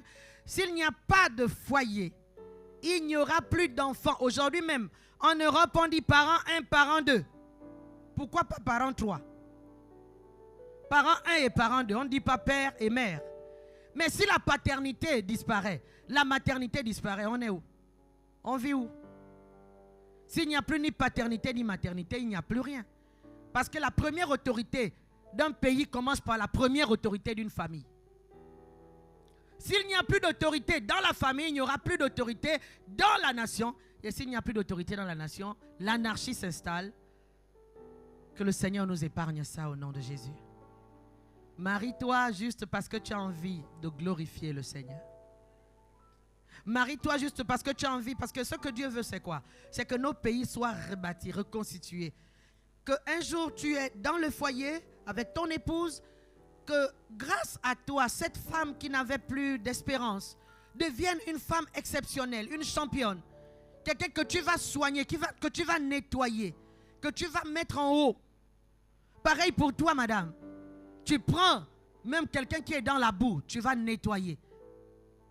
Je crois que demain, on parlera des techniques d'approche. On parlera du choix, des critères de choix. Ce soir, je voulais que les uns et les autres se désactivent. On ne se marie pas pour nous, on se marie pour Dieu. Le mariage, si c'était que pour nous, les apôtres ont dit, il n'y a pas d'avantage. Il n'y a pas d'avantage. Le seul avantage, ce sont les bénéfices attachés à la fonction. Nous servons le Seigneur en faisant du bien à l'autre et Dieu nous rembourse ça de 1000 manières. Alléluia. Tous les égocentriques, les gens qui sont là pour vouloir se servir et tout, ils comptent son argent. Oh non, comment moi je vais dépenser et tout. Tu es toujours dans les calculs de tes euros ou bien de tes francs CFA. Sache que ça, ce n'est pas le mariage. Parce que ce qu'on investit dans le mariage est tellement infini qu'on ne peut pas, on ne peut pas faire une facture de ça. C'est pourquoi ceux qui veulent prendre les dots, oh non, comment tu peux m'épouser avec 500 000, avec 300 000, avec 10 000, avec 50 000. J'aimerais dire à une femme ici que vraiment sors du matériel. Hein, parce que à cette allure-là, tu vas vieillir seul. Il faut sortir du matériel. On dit que les Gabonaises, on ne les épouse plus. Parce qu'elles coûtent cher. Comme si on était une marchandise. Rééduquez vos parents, mesdames. Dis à ta mère que maman, le million que tu veux, je peux travailler ça, je vais te donner. Libère-moi la ligne. Donne-moi l'autorisation de me marier. Ne me vends pas. Les Africains aiment vendre les enfants. Ne me vends pas. La crise économique, comment un mariage va être déterminé par une cérémonie où on échange de l'argent et du matériel? Et puis on dit, c'est pas ça le mariage. Le mariage, c'est quand vous allez vous retrouver dans la chambre. Et que ce premier rapport sexuel aura lieu. Et qu'il aura lieu sous l'inspiration du Saint-Esprit. Avec tout ce qui va avec. Et que ça va réussir. Que votre mariage sera heureux. Que chacun de vous sera content à la maison. Moi, je ne vois pas pourquoi je devais me marier si c'était pour être malheureuse. Je ne vois vraiment pas. En fait, je ne sais pas qu'est-ce que les célibataires cherchent. Hein. Je ne sais pas pourquoi tu veux te marier pour être malheureuse. Marie-toi au moins avec quelqu'un qui peut avoir un projet de vie avec toi, à la lumière des Saintes Écritures, Pour dire que papa, on est ensemble. Hein. Nous tous, on connaît se fâcher. Hein. La colère, on n'achète pas ça à la boutique. Mais on a dit que nous deux, quand l'autre se trompe, l'autre pardonne. Tu comprends? Oui. On s'entend comme ça. Et comme le pardon, c'est une vertu spirituelle venant du Saint-Esprit, celui qui n'a pas Jésus ne peut pas pardonner tous les jours. Alléluia. Il faut s'entendre. Est-ce que tu peux dire à ton voisin, il faut s'entendre? Il faut s'entendre. Si on ne s'entend pas, ce n'est pas la peine. Si on ne s'entend pas, ce n'est pas la peine. La Bible n'a pas prévu de conjoint parfait. Au contraire, c'est parce qu'on est imparfait que Dieu veut qu'on se marie. Pour que la copie que Dieu a commencé à corriger, à arranger, Dieu te donne la charge de la terminer. Alléluia. Le mariage est glorieux à cause de Christ. Il n'est pas glorieux parce que les pauvres êtres humains que nous sommes. Il est glorieux à cause de Christ. Quand tu y arrives, mon Dieu, que de grâce que Dieu te bénit. On a vu là-bas que tout enfant né dans une union illicite est même privé de la présence de Dieu sur 10 générations. Est-ce que vous imaginez les conséquences? C'est pourquoi c'est important. La grâce de Dieu aujourd'hui avec Jésus mort, ressuscité, c'est vraiment une bonne chose. Profitons de la grâce pour pouvoir nous marier avec un bon motif. Alléluia. Le temps me manquerait de parler de l'impact des malédictions. Mais je voudrais juste vous dire que Abraham, Isaac et Jacob étaient donc le père, le fils et le petit-fils. Abraham était le père d'Isaac, Isaac était le père de Jacob. Tous les trois avaient un problème. Lequel? Leur problème, c'était qu'ils aimaient les belles femmes. Et à cause de ces belles femmes, ils ont été obligés de mentir. Chacun à son tour. Abraham a menti au roi d'Égypte que ça c'est ma soeur, c'est pas ma femme. Pour ne pas mourir, parce que les Égyptiens voulaient le tuer tellement la femme était belle. Mais Abraham a épousé une belle femme et une femme de caractère. La beauté ne suffit pas pour choisir. On en parlera demain. La beauté ne suffit pas pour choisir. Sarah était une femme de caractère. Elle propose que non, prends ma ménagère et on va faire l'enfant. Dieu là on l'attend depuis, il ne veut pas donner l'enfant. Maintenant quand la ménagère aussi commence à monter un peu la tête, elle dit bon, chasse-la. Abraham est triste. Il est triste parce que son gosse vient de naître. Son premier enfant, ce n'est pas Isaac, c'est Ismaël. Mais Ismaël est déshérité. Et obligé de fuir avec sa maman dans le désert. Agar et Ismaël partent parce que chassés par Sarah. Avec toute la tristesse d'Abraham. Jacob aussi à son tour, on voit bien que lui, il a épousé Rebecca parce qu'elle était belle de figure. Vous voyez les critères de choix qu'avaient eu vos grands-parents. Vous ne les connaissez pas, hein? Mais vous sentez seulement que c'est là où ça part. Dès que tu vois une femme qui passe devant toi avec, tu vois les deux parties des fesses. Là, tu sens que tu as envie de... Tes grands-mères, là où elles faisaient leurs 400 coups à l'époque, tu ne sais pas là où elles étaient. Peut-être ton homonyme ou je ne sais pas. Mais tu as tendance à être attiré par un type d'homme et tout. Il faut d'abord se déchausser de tout ça. Et dire, Seigneur, je ne veux pas que j'ai des hérédités dans mes critères de choix. Alléluia. Beaucoup sont bloqués à cause de ça. Hein? Et Jacob, n'en parlons même plus. Normalement, la vraie femme de Jacob, c'était Léa. La vraie femme de Jacob, c'était Léa, la grande sœur de Rachel. C'était elle le choix de Dieu. Mais comme Jacob était hérédité, il avait l'hérédité des critères de choix de ses aïeux, il cherchait forcément la plus jolie. Léa était un peu vieille fille et elle était aussi le genre fatigué, elle était louche, elle avait des yeux un peu, voilà. Et donc lui il s'est dit non, moi je ne vais pas prendre une fille tordue comme ça. Moi je veux la vraie chair fraîche. Malheureusement, c'est Rachel, la jolie, la plus fraîche qui lui a amené les idoles. Elle a caché les idoles. Attention, hein, le mariage, ce n'est pas pour les enfants. Alléluia. Parfois, tu es là, tu es bloqué. Tu n'arrives pas à vivre avec une femme normalement, avec un mari normalement. Mais parce qu'en fait, tu es dans les hérédités. C'est-à-dire que ce que tu vis, comme Jésus dit, hein, si je vis, ce n'est plus moi qui vis. C'est Paul qui dit ça. Si je vis, ce n'est plus moi qui vis, c'est Christ qui vit en moi. Mais dans le monde aussi, des liens de sang, c'est pareil. Hein? Il y en a qui vivent, mais ce n'est pas leur vie qu'ils vivent.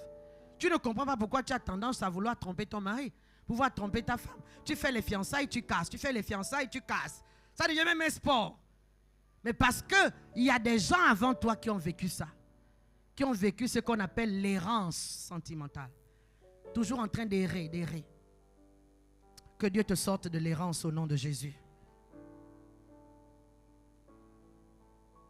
Et il devait simplifier la vie. Hein. Mais Dieu a utilisé le père de Rachel pour tromper Jacob, pour placer par la force des choses Léa, malgré tout. Tu sais, on peut t'appeler la vilaine du quartier. Hein. Si tu es en Jésus, Dieu va susciter des facilitateurs pour te trouver, pour que tu aies ton mari. Si on dit que tu es un homme plutôt, pas gracieux, on ne dit pas vilain, parce que ça ne se dit pas. Mais tu manques de grâce. Une de mes filles qui me dit, oh, maman, tu as vu son nez? Pardon. J'ai dit, oh, est-ce que c'est le nez qu'on épouse? C'est pas le nez qu'on épouse. Mon Dieu, que des critères. Est-ce que le nez là change quelque chose? Au plaisir et à la joie. Parfois, celui qui a le joli nez là, il va t'amener. Alléluia. Que Dieu nous délivre ce soir. Je voulais terminer en disant ceci. Que Abraham, Isaac et Jacob n'ont pas seulement eu des hérédités en matière de choix de conjoint. Ça avait tous des belles femmes, mais toutes les belles femmes qui leur ont causé pas mal de problèmes. Ce n'est pas que la beauté est mauvaise. Non, la beauté est bonne. Mais il faut être sûr que c'est vraiment Dieu qui est dans ton projet et pas les hérédités. Amen. Vous savez que quand on a prévu que tu ne te marieras jamais, soit tu restes comme ça et donc tu casses les fiançailles tout le temps, soit on t'envoie un faux truc, mais vraiment quelque chose, un faux mariage, quelque chose vraiment, tu ne vis pas le foyer. Je me rappelle de ce monsieur qui me dit, maman Gracia, j'ai 6 ans de mariage, mais en 6 ans de mariage, je n'ai fait que 4 rapports sexuels à mon épouse. Parce que chaque fois que j'essaye d'aller vers elle, elle s'évanouit. Donc tu amènes la femme à l'hôpital, on va te demander, les docteurs, c'est comment? C'est vraiment des raisons compliquées à... Il faut être délivré au nom de Jésus. Il faut couper les liens d'hérédité des générations au nom de Jésus. Il faut vivre ta propre vie. Est-ce que tu peux dire, je me déconnecte de toute généalogie et je me connecte à Jésus-Christ, le Père du mariage. Alléluia. C'est quand même gênant d'aller à l'hôpital pour un tel motif.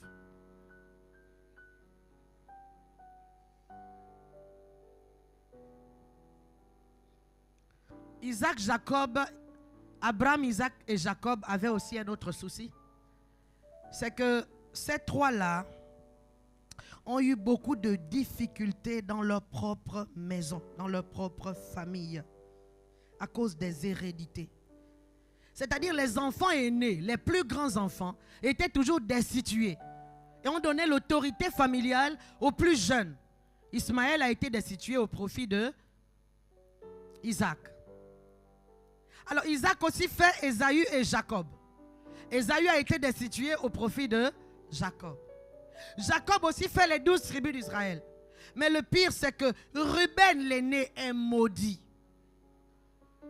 Et il n'y a que le 4e, Judas, qui a eu la grâce de bénéficier de la lignée qui devait faire naître le roi David, puis Joseph, mari de Marie, de laquelle devait naître Jésus. J'aimerais dire à quelqu'un, si tu es fille aînée ou fils aîné, j'aimerais te dire que tu as un grand frère. Il faut revendiquer que tu es la petite sœur ou le petit frère de Jésus-Christ, le premier-né de toute la création. Colossiens chapitre 1. Refuse que tu sois dans la position de l'enfant qu'on doit manger. Parce que chez nous les Bantous, il y a toujours un enfant de la famille que l'on sacrifie pour que cet enfant-là nourrisse tous les autres. Gardien de famille, chef de famille. Et on est là, on te nourrit comme la poule parce qu'on sait qu'on va te manger à Noël. Est-ce que tu peux sortir de cette autorité maléfique? Au nom de Jésus-Christ, cette malédiction de la fille aînée, du fils aîné, quitte de ta vie dans le nom puissant de Jésus.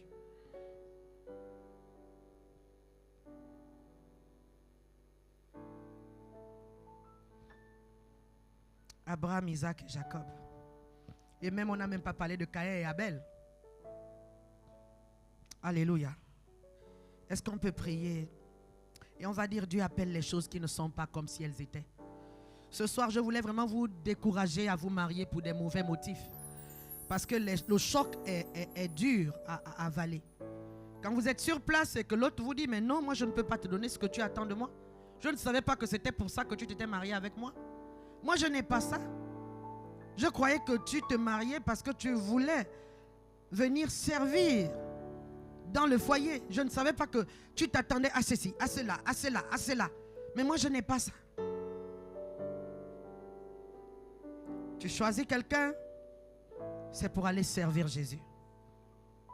Beaucoup de personnes sont bloquées dans leur choix parce qu'ils vivent la vie de quelqu'un d'autre qui vit en eux ou qui vit à leur place.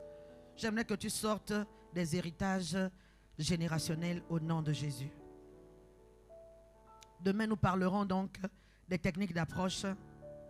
Nous parlerons longuement de tout ce qui est comment on peut faire pour sortir du célibat. Parce qu'on n'est pas obligé de vivre aussi célibataire. Beaucoup de personnes savent, bon, ils savent qu'ils vont se marier, quoi, mais ils ne savent pas comment aborder les choses. Comment développer une amitié. Comment se disposer, se prédisposer au mariage. Et demain, nous le verrons. Dieu appelle les choses qui ne sont pas comme si elles étaient. Est-ce qu'on peut le dire? Dieu appelle ton mariage, même s'il n'existe pas encore. J'aimerais te dire que ton mariage est déjà là. Dieu a besoin de ton mariage pour glorifier son nom. Et j'aimerais que quand tu vas aller à la maison, tu fasses un examen de conscience par rapport à ta vie, par rapport à ta famille, pour dire je ne veux pas ressembler au mariage de misère. Dieu appelle les choses qui ne sont pas comme si elles étaient. Elles étaient. Dieu appelle les choses. Dieu appelle ton mariage. Comme si elles étaient. Elles étaient. Alléluia. Tu sais, Dieu appelle ton mariage où il l'appelle en toi. Dieu n'habite pas au plafond ni dans les nuages. Dieu habite en l'être humain. Sauf que pour avoir accès à lui, il faut passer par Jésus. La Bible dit qu'il n'y a de salut en aucun autre, car il n'y a sous le ciel aucun autre nom par lequel nous devons être sauvés. Il y en a qui disent tout chemin mène à Rome. Oui, mais tout chemin ne mène pas à Dieu. Jésus dit il est le chemin, la vérité et la vie. Moi, je viens de passer 20 ans de mariage. Au moment où je me mariais, je ne pouvais pas imaginer que ça allait fonctionner. Mais je suis reconnaissante à Dieu pour sa parole. Parce que sa parole m'a éduqué, sa parole a éduqué mon mari. Et mon mari, à force de vouloir honorer Dieu et respecter ses principes, moi j'en profitais. Parce que c'est Dieu qui lui demande de m'aimer comme Christ a aimé l'Église. Et moi, à force aussi d'honorer Dieu et de faire sa volonté, alors lui aussi il en profite. Le mariage c'est pour Dieu, ce n'est pas pour les hommes. Les humains profitent de l'obéissance de chacun à Dieu. Tu ne peux pas prétendre vivre toute une vie avec une personne qui ment, qui risque de te tromper, qui ne pardonne jamais, qui n'est pas sincère, qui te méprise, etc. Est-ce que tu veux recevoir Jésus dans ta vie? Moi, je l'ai reçu il y a 37 ans et je bénis le Seigneur parce qu'en 37 ans de vie avec Jésus, je n'ai jamais été déçu. Jésus n'est pas une idée, n'est pas un sentiment. Jésus est une personne. Il est spirituel, mais c'est une personne. Il suffit que tu aies la foi en lui, que son sang qui a coulé sur la croix peut effacer tes péchés. Et il te donnera la capacité de vivre les attitudes du foyer. Parce que Dans le foyer, il y a la paix, la joie du Seigneur. Si ce n'est pas la paix et la joie du Seigneur, tu ne peux pas. Il n'y a pas la joie des humains là, il n'y a pas. C'est la joie du Seigneur. C'est la paix du Seigneur. C'est la stabilité, la maîtrise de soi. Ce sont les dons du Saint-Esprit. Mais tu ne peux pas avoir le Saint-Esprit si tu n'as pas Christ. Alors si tu es là, j'aimerais juste, même si tu es en ligne, que tu lèves le doigt, que tu lèves la main comme ça. Si tu es en ligne, tu peux lever aussi ta main, il y a les icônes. Et j'aimerais prier avec toi. Seigneur Jésus, est-ce que tu peux répéter après moi? Pour recevoir le Seigneur, l'apôtre Paul dit qu'on croit, ensuite on confesse. Est-ce que tu peux répéter après moi, toi qui as la main levée, ceux qui sont en présentiel, si tu veux recevoir Jésus, toi qui es à la terrasse, toi qui es dans la salle, lève-toi de là où tu es et tu vas confesser avec moi. Si tu es en ligne, tu peux aussi répéter après moi. Seigneur Jésus, je te remercie parce que tu m'as aimé. Avant ma naissance, tu me connaissais déjà et tu m'as choisi.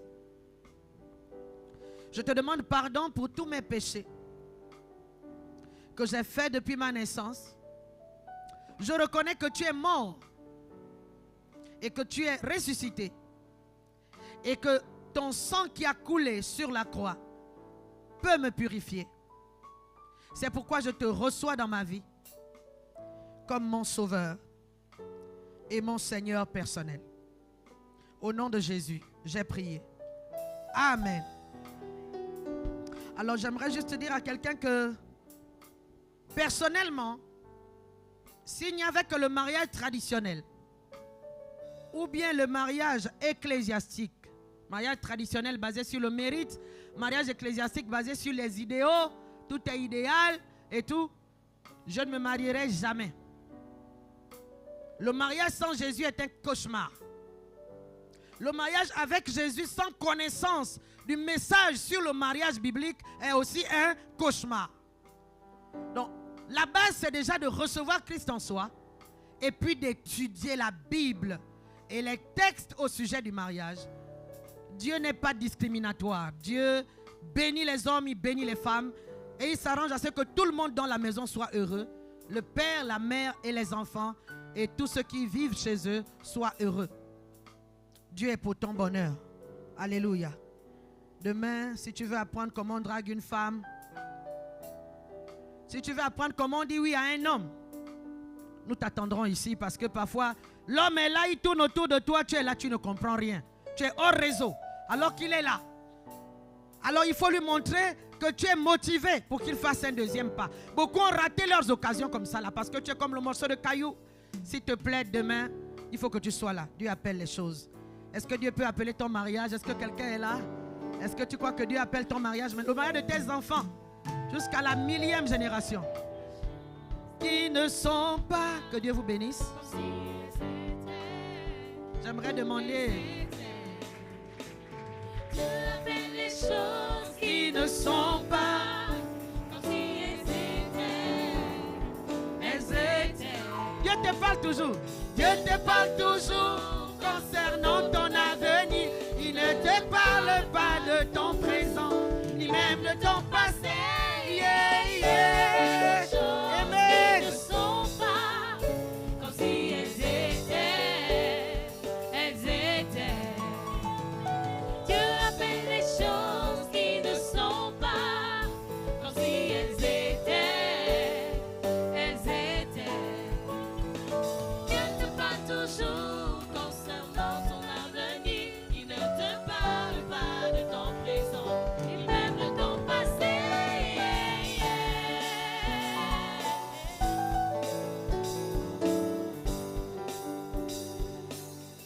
Alléluia. Qui est content ce soir? Qui a été béni? Qui a reçu quelque chose? Alléluia. Gloire au Seigneur. Alors il faut dire à Dieu, Seigneur, accorde-moi la grâce de garder tout ce que j'ai reçu ce soir. Même lorsque je vais sortir de cette porte ou que je vais arriver chez moi, quelles que soient les situations, donne-moi de garder jalousement tout ce que j'ai reçu ce soir. Alléluia. Parce que parfois l'ennemi est là, il sait que tu as reçu quelque chose. Alors il va te créer un événement qui va faire en sorte que va passer comme un seau d'eau là pour nettoyer. Woup, tout ce que tu as reçu, après un moment, il n'y a plus rien dans la tête. Alléluia. Mais nous croyons fort que ce que Dieu a commencé, il va l'achever. Parce qu'il est l'alpha et l'oméga. Alléluia. Donc ne ratons pas ces événements. La suite, demain, soyons là aussi.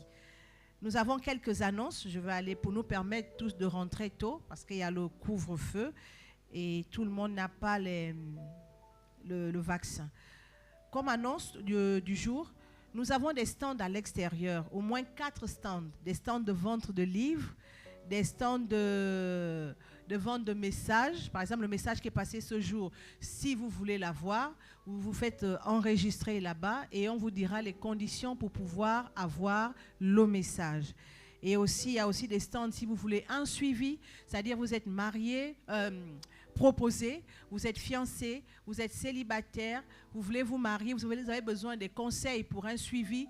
En tout cas, il y a aussi un stand là-bas où vous allez mettre votre nom dessus, votre contact, si vous le voulez bien. Et maintenant, si vous avez aussi, si vous êtes concubin et que vous avez besoin des conseils, vous pouvez aussi, il y a aussi un stand là-bas pour vous faire enregistrer. En tout cas, le Club Café Familia agit dans ce large champ d'action par la grâce du Seigneur. Et pour toute question, parce que souvent nous faisons après chaque conférence des questions-réponses. À cause du temps, ce que nous allons faire, c'est que je vais donner un numéro de téléphone, 2 numéros de téléphone.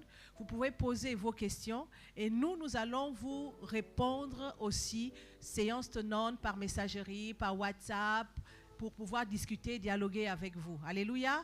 Donc, n'ayez pas peur. Vos questions, vous pouvez nous les envoyer tout à l'heure. Je vais vous donner le numéro de téléphone. Ce sont des numéros WhatsApp. Vous pouvez envoyer et nous allons les enregistrer et nous vous répondrons.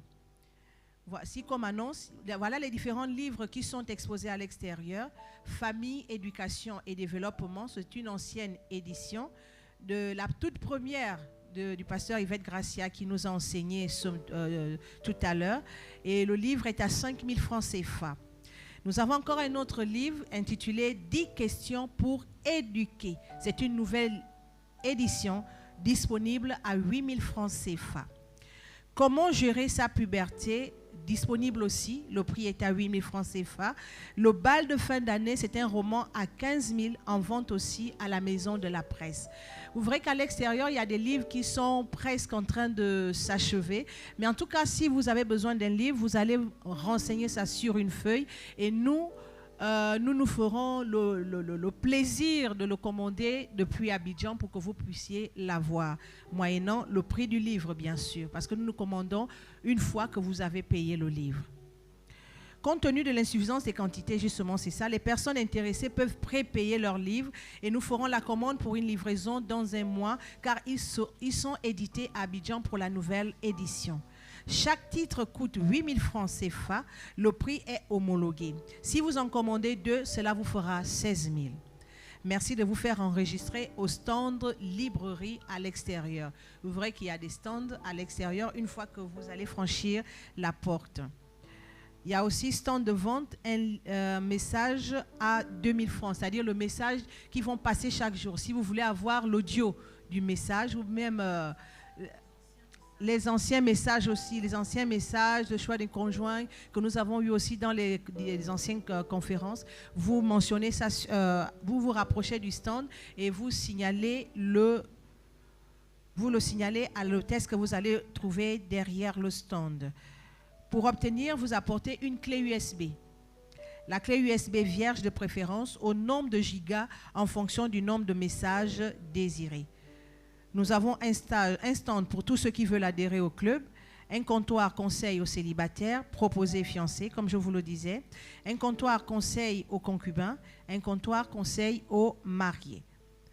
Pour tout paiement, là il s'agit maintenant pour ceux qui sont, même nous aussi ici, on peut le faire, tout paiement soit des livres ou encore de l'offrande ou autre, nous avons le numéro Move Money, le 062 09 24 09, 062 09 24 09, ou encore RTL Monnaie 076 45 24 77, RTL Monnaie 076 45 24 77. Pour le paiement en ligne, le compte PayPal, pour ceux qui sont à l'étranger, bien sûr, c'est le PayPal @yvettegraciaesongue.com. Je reprends. PayPal @yvettegraciaesongue.com. Maintenant, pour tout renseignement, veuillez contacter les numéros suivants 066 77 72 19. Vous m'aurez à l'autre bout du fil 066 77 72 19 ou encore le 074 26 05 27. Vous aurez l'ancien Cédric Ondo. 074 26 05 24. Alléluia. Nous avons prévu, les membres de la sécurité vont passer entre les allées pour les offrandes du soir. Alléluia. Donc si vous avez prévu quelque chose, vous pouvez mettre dans la corbeille. Tu m'as fait du bien, tu m'as fait du bien, tu m'as fait du bien. Tu m'as fait du bien, tu m'as fait du bien, tu m'as fait du bien. Tu m'as fait du bien, tu m'as fait du bien, tu m'as fait du bien. Jésus, tu m'as fait tellement de bien. Tu m'as fait du bien, tu m'as fait du bien, tu m'as fait du bien. Jésus, tu m'as fait tellement de bien. Tu m'as fait du bien, tu m'as fait du bien, tu m'as fait du bien. Tu m'as fait tellement de bien. Tu m'as fait du bien, tu m'as fait du bien, tu m'as fait du bien. C'est ta bonté, c'est ta grâce qui abonde dans ma vie. C'est ton amour, ta miséricorde qui abonde dans ma vie. Tu as tout accompli à la croix, car tu nous aimes. Si tu ne fais rien d'autre pour moi, tu en as assez fait. Tu es bon, tu es bon, tu es bon, tu es bon, tu es bon, tu es bon, tu es bon, tu es bon, tu en as déjà, tu en as assez fait. Tu es bon, tu es bon, tu es bon, tu es bon, tu es bon, tu es bon, tu es bon, tu es bon, tu en as déjà, tu en as déjà. Tu m'as fait du bien, tu m'as fait du bien, tu m'as fait du bien, tu m'as fait Jésus, tu m'as fait tellement de bien. Tu m'as fait du bien, tu m'as fait du bien, tu m'as Jésus, tu m'as fait tellement de bien. Tu m'as fait du bien, tu m'as fait du bien, tu m'as Jésus, tu m'as fait tellement de bien. Tu m'as fait du bien, tu m'as fait du bien, tu m'as fait du bien.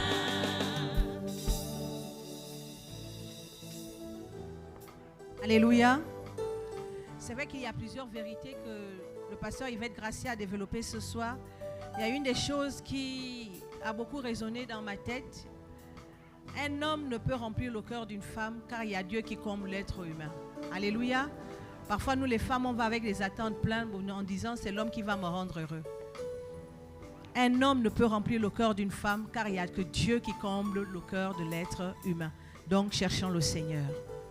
On va incliner nos têtes, nous allons prier ensemble. Seigneur, nous te bénissons. Nous te rendons grâce parce que tu n'as pas voulu que nous soyons ignorants. Et tu as voulu nous enseigner ce soir en nous donnant la connaissance.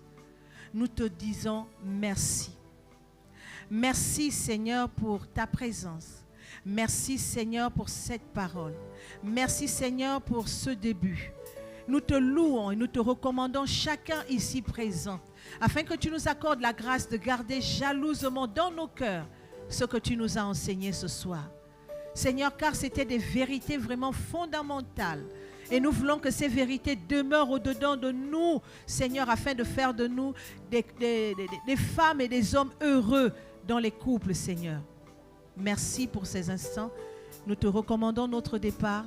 Nous te recommandons ces offrandes qui ont été données et nous te disons merci. Que toute la gloire te revienne au nom de Jésus. Amen. Les stands sont ouverts. Je vous invite à vraiment aller les regarder.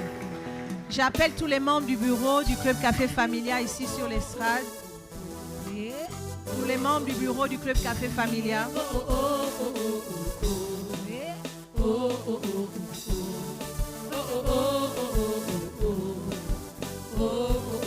Tous les membres qui sont sur la page, tous les membres du Club Café Familia qui sont sur la page.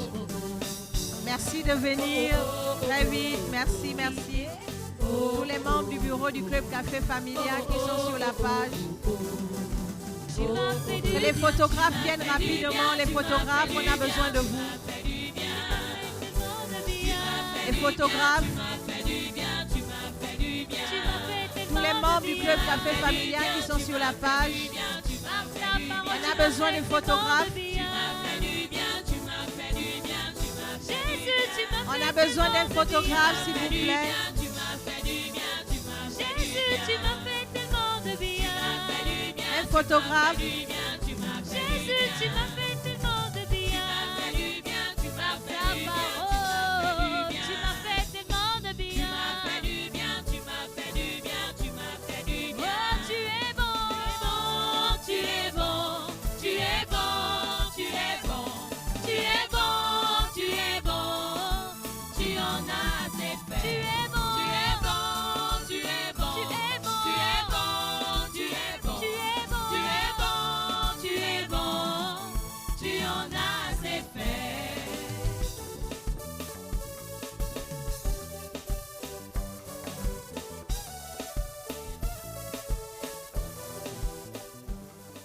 Jésus, tu es bon, tu as tout accompli.